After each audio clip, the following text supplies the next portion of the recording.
Hi friends, வணக்கம். நாம் சைக்கிளில் போயிருக்கிறோம், பைக்கில் போயிருக்கிறோம், பஸ்ஸில் போயிருக்கிறோம், காரில் போயிருக்கிறோம், ட்ரெயினில் கூட போகிறோம்.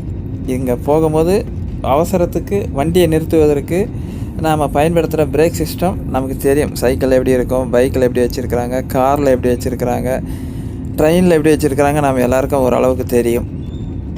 அந்த பிரேக்கிங் சிஸ்டம் ஃப்ளைட்டில் இருக்கா, இப்படி பல பேருக்கு சந்தேகம் இருக்குது. அந்த சந்தேகத்தை போக்கிறதுக்கு தான் இப்போ நான் ஷிரடிக்கு போகும்போது அந்த ஃப்ளைட்டில் இருக்கிற அந்த பிரேக்கிங் சிஸ்டத்தை உங்களுக்கு விளக்கமாக சொல்ல போகிறேன். எனக்கு அந்த சீட்டு ரக்க பக்கத்தில் இருக்கிற சீட்டு தான் எனக்கு கிடச்சிது. இப்போ இந்த ஃப்ளைட்டு லேண்டிங் ஆகுது, ஷிரடியில் லேண்டிங் ஆகுது. இப்போ நான் ஒரு அம்புக்குறி போட்டு வைக்கிறேன் பாருங்கள்.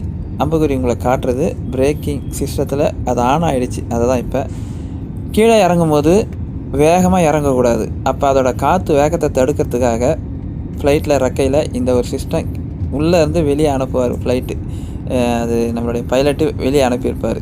ஏன்னா வேகமாக இறங்கும்போது அந்த காற்றோட வேகத்தை தடுக்கிறதுக்காக, அந்த காற்று வேகமாக இறங்கும்போது இது எக்ஸ்ட்ரா வந்ததுனால அந்த காற்று வேகம் இந்த விமானத்தோட வேகத்தை குறைக்கும்.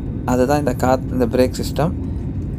கீழே இறங்கினோடனே இன்னொரு அந்த ரெக்கையில் ஒன்று தூக்கும் பாருங்கள். அது வண்டி வேகமாக போகும்போது எதிர்க்க வர்ற காற்றை தடுக்கிறதுக்காக அந்த பிரேக்கிங்.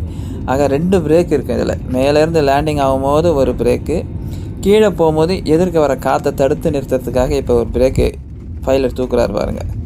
இது கீழே வேகமாக போகும்போது வேகமாக வர காற்றை தடுக்கும் போது இந்த ஃப்ளைட்டோட வேகம் குறைய ஆரம்பிக்கும்.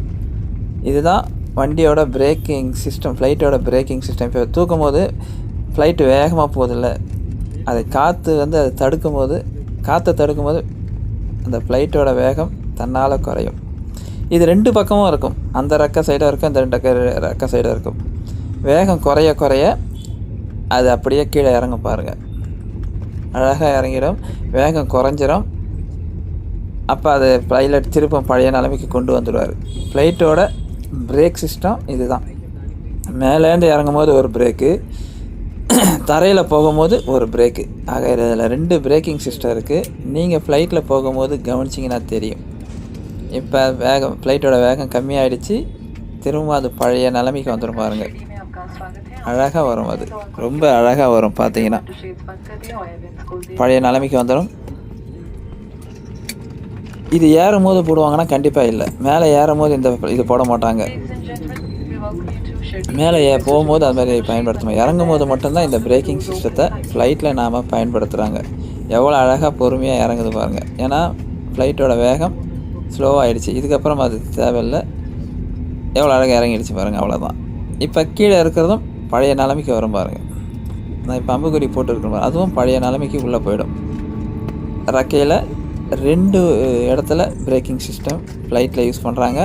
மேலேருந்து இறங்கும் போது ஒரு பிரேக்கு, தரையில் போகும்போது ஒரு பிரேக்கு. இப்படி தான் ஃப்ளைட்டில் பிரேக் சிஸ்டங்கள் பயன்படுத்துது. மற்றபடி டயர்லலாம் பயன்படுத்துகிற மாதிரி இல்லை. இது உண்மையிலேயே பெரிய மனுஷனோட அறிவியல் கண்டுபிடிப்புகளில் நான் கவனித்து பார்த்தது. இந்த விஷயம் உங்களுக்கு தெரிஞ்சதுன்னா கமெண்ட் பண்ணுங்கள். ரொம்ப நன்றி. सीट बेल्ट साइन बंद होने और विमान के रुकने तक आप अपने स्थान पर बैठे रहें।